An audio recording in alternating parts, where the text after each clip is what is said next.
আমার নবীর জ্ঞানের উপর স্যালুট করা দরকার না? উম্মত স্যালুট না করে, উম্মত এখন আমার নবী কি কি জানেন না সেটা খুঁজে বের করে। আজিব বিষয়।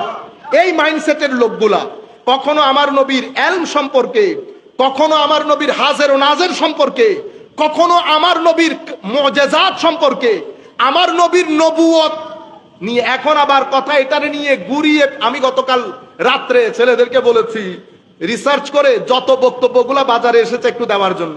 আমি শুনতেছি ইন্না লিল্লাহি ওয়া ইন্না ইলাইহি রাজিউন। ও ভাই, সত্যকে সত্য বলতে দোষ আছে না? ঘুরিয়ে ফিরিয়ে কেউ এন্ডোর্স করার চেষ্টা করছে, আমার শব্দগুলা খেয়াল করবেন, এগুলা বাজারে যাবে। কেউ এন্ডোর্স করার চেষ্টা করছে, কেউ অ্যাটেস্টেড করাচ্ছে, আর কেউ এন্ডোর্সমেন্টও নাই, অ্যাটাচমেন্টও নাই। কেন? কারণ মানুষের কাছে ধরা খেয়ে যাবে। কি করে? অ্যাপ্রিসিয়েট করে। কি করে? আবার অ্যাপ্রিসিয়েট তো দুই ধরনের, একটা ডাইরেক্ট অ্যাপ্রিসিয়েশন আর একটা ইনডাইরেক্ট অ্যাপ্রিসিয়েশন। মানে ঘুরিয়ে ফিরিয়ে আপনারটাকে আপনি ভালো বলে যাচ্ছেন। আমি কে ভালো, কে সত্য, কে মিথ্যা, এগুলা তো আমরা যাচ্ছি না। তবে আমি আপনাদেরকে একটা প্রশ্ন, ওই প্রশ্নের উত্তর দয়া করে আপনারা খুঁজে বের করবেন। যেই কথাটা বলেছি যদি 40 বছর পরে হয়, তাইলে আমাদের জীবনের যে তিনটা ধাপ, শিশুকাল, যৌবনকাল, বৃদ্ধকাল, তো বৃদ্ধকাল শুরু হয় 40 বছর হচ্ছে last boundary of your being youth. যুবকের এটা লাস্ট বাউন্ডারি। এখন তার মানে হচ্ছে শিশুকাল এবং যৌবনকাল 40 বছর পর্যন্ত নবী আমাদের জন্য উসওয়া না। কিন্তু আল্লাহ বলছেন ওয়ালাকুম ফি রাসূলিল্লাহি উসওয়াতুন হাসানা, তোমাদের জন্য। তো তোমরা কারা? কোচ প্রত্যেক ব্যক্তি জীবনের প্রত্যেকটা ধাপের জন্য আমার নবী উসওয়া, আমার নবী উসওয়া। আরেকটা জিনিস মনে রাখবেন, আমার নবীর জন্মগ্রহণ এটাকে আমরা বলি ইয়ৌমে ভেলাদত, এটা জুহুর বাশারিয়াতে মুস্তাফার। আর আমার নবীর খালক যেটা, নূর যেটা, এটা হচ্ছে আমার নবীর সৃষ্টি, এটা হচ্ছে জুহুরে নূরানিয়ত। এই জিনিসগুলা নিয়ে সাধারণ মানুষের ভিতরে আমার নবীর শান মান নিয়ে নিচু করা, হালকা করা, এটা ওই মসজিদে দেরার এবং মসজিদে দেরারকে যারা পৃষ্ঠপোষণ করতেন বা পৃষ্ঠপোষকতা করতেন, এটা তাদের পক্ষ থেকে হতে পারে। সত্যিকার অর্থে যাদের ভিতরে বিন্দু পরিমাণ কমন সেন্স আছে, হাই খোদা, এই ভদ্রলোক, উনি ওনার এক উস্তাদের ব্যাপারে যখন জিজ্ঞেস করা হয়েছে, কি বলছেন জানেন? ও হো হো হো, আমার উস্তাদ উনি তো বাহারুল উলুম। কি বলেছে? বাহারুল উলুম। ও বা বাহারুল উলুম, ও আপনার উস্তাদ বাহারুল উলুম, আর আমার নবীর ক্ষেত্রে আমার নবী বাহারুল উলুম। তো ইন্না লিল্লাহি ওয়া ইন্না ইলাইহি রাজিউন। তাহলে প্যারামিটার হচ্ছে, রুলার হচ্ছে, আপনি ডানেও যেতে হচ্ছে না বামেও যেতে। যেই ব্যক্তির কথাবার্তায় আমার নবীর শানকে বিন্দু পরিমাণ হালকা করা হবে, নবীর ফজিলতের উপর বেদাত এবং শিরকের ফতোয়া লাগাবে, তো বুঝতে পারবেন এটা ওই মসজিদে দেরারের পৃষ্ঠপোষকতা করা হচ্ছে। আমার বক্তব্য শেষ। সম্মানিত উপস্থিতি, গ্যারি মিলার এই আয়াত দুইটা পরে ইসলাম কবুল করেছে। বর্তমানে ডক্টর উমর মিলার হিসেবে পৃথিবীব্যাপী দিন ইসলামের খেদমত করছে। কোরআন আজিম কিতাব, কিন্তু এই জায়গাগুলোতে আমাদেরকে আসতে দিচ্ছে না। ফেতনার মধ্যে আমরা পড়ে যাচ্ছি। ফেতনা চার কারণে হয়: হয় মূর্খতার কারণে, নতুবা নফসানিয়তের কারণে, নতুবা বলয় বা গোড়ামির কারণে, অথবা বাইরের পয়সার কারণে। জাহাল, হাওয়া, অথবা তাসাদ্দুদ, অথবা বাইরের সহযোগিতা। এই চারটা জিনিস আপনাদেরকে আষ্টে পৃষ্ঠে জড়িয়ে রেখেছে।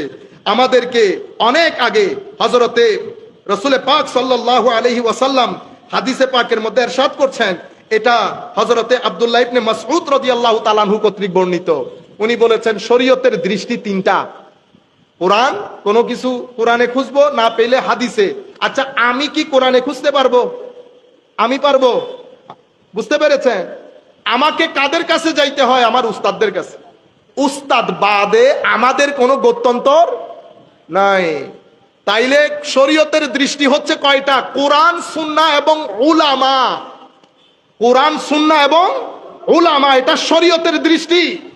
যুবকদেরকে বোঝানো হয়েছে এই সমস্ত মৌলবীদের কথা শুনিও না, তোমরা কোরআন সুন্নতের দিকে চলে যাবে। আপনারা জানেন বাংলাদেশের সমস্ত বিশ্ববিদ্যালয়গুলোতে ছেলেরা এই আকীদা পোষণ করে, মৌলবীদের কাছে যায়ও না। আমার আল্লাহ বলছেন মৌলবীদের কাছে যাইতে, রাসূল সাল্লাল্লাহু আলাইহি ওয়াসাল্লাম বলছেন মৌলবীদের কাছে যাইতে, আর আমাদের ছেলেদেরকে শেখানো হচ্ছে they are backward, they don't know how to speak in English, they are not modern, that's why we should not go to them, we should consult with Quran and সুন্নাহ ডাইরেক্টলি। আপনারা বুঝতে পেরেছেন? আপনারা কি করতেছেন এখন? ডাইরেক্ট।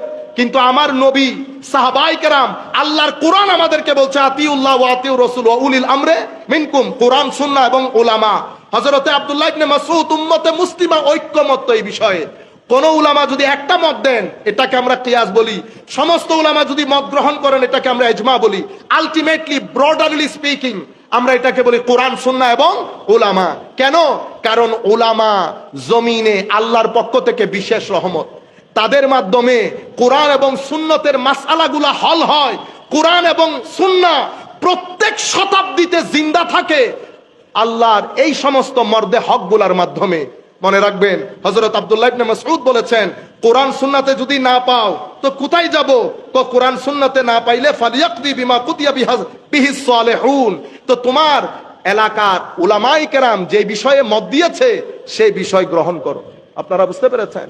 তাহলে আমি এই আয়াত থেকে দুইটা কথা বলে ইউথের জন্য আমার বক্তব্য শেষ করে দিচ্ছি। সম্মানিত ইউথ, যুব সমাজ, দেখেন আমরা কাজ করতে চাই না, ফেসবুক নিয়ে সারা দিন পড়ে থাকি, ঠিক না? এবং মাস্টার্স পড়ে ফেলতেছি। এক একজনের বয়স 30-35 বছর হচ্ছে, এখনো আমরা বাপের হোটেলে খাচ্ছি, বাবাও কিছু বলতে পারছে না। আপনি বিন্দু পরিমাণ বুঝতেছেন না আপনি আপনার সময়গুলাকে কিল করছেন। আসলে কি আপনি আপনার সময়কে কিল করতে পারবেন? Nobody can kill time. কেউ কিন্তু সময়কে হত্যা করতে পারে না, সময় মানুষকে হত্যা করে, সময় মানুষকে হত্যা করে। আগামী বছরের কুরবান অবশ্যই আসবে, কিন্তু কুরবানের সাথে আমি আসবো কিনা সন্দেহ আছে। সেই কারণে সময় আমাকে হত্যা করে, আমি সময়কে না। আল্লাহ আমাকে বড় একটা উদ্দেশ্য নিয়ে সৃষ্টি করেছেন। আপনি দেখেন এই মধু পোকা আল্লাহর সৃষ্টির একেবারে সামান্য একটা জিনিস না, ক্ষুদ্রাতি ক্ষুদ্র। এই মধু পোকাকেও আল্লাহ অপরিসীম অসম্ভব মর্যাদাপূর্ণ একটা উদ্দেশ্য নিয়ে সৃষ্টি করেছেন। যেহেতু তাদের সৃষ্টির পেছনে উদ্দেশ্য অনেক মহান, আল্লাহ তাদেরকে ঘর বাঁধতে বলেছে উঁচু জায়গায়। কোথায়? তুমি হয় পাহাড়ে, নয় গাছের চূড়ায়, অথবা ছাদে। 3 জায়গায় তুমি ঘর বাঁধবে। তাহলে আমাদের দৃষ্টি কি করতে হবে? উপরে নিয়ে যেতে হবে। মধু পোকার পেছনে সৃষ্টি যেহেতু মহান, তাদের ঘর বাঁধতে বলেছ মহান জায়গায়। এরপরে কি করব? তো এরপরে সুম্মা কুলি, কি খাবো?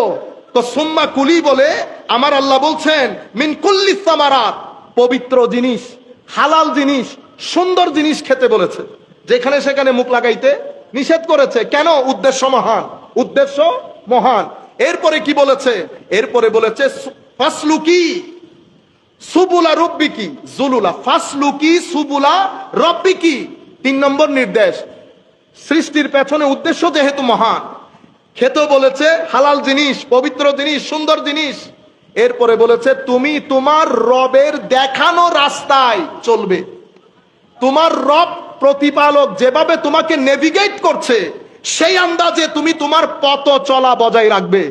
যেখানে মন চায়, যেই রাস্তায় মন চায় আমি যেতে পারবো না, আমার রবের পক্ষ থেকে রাস্তা নির্ধারিত।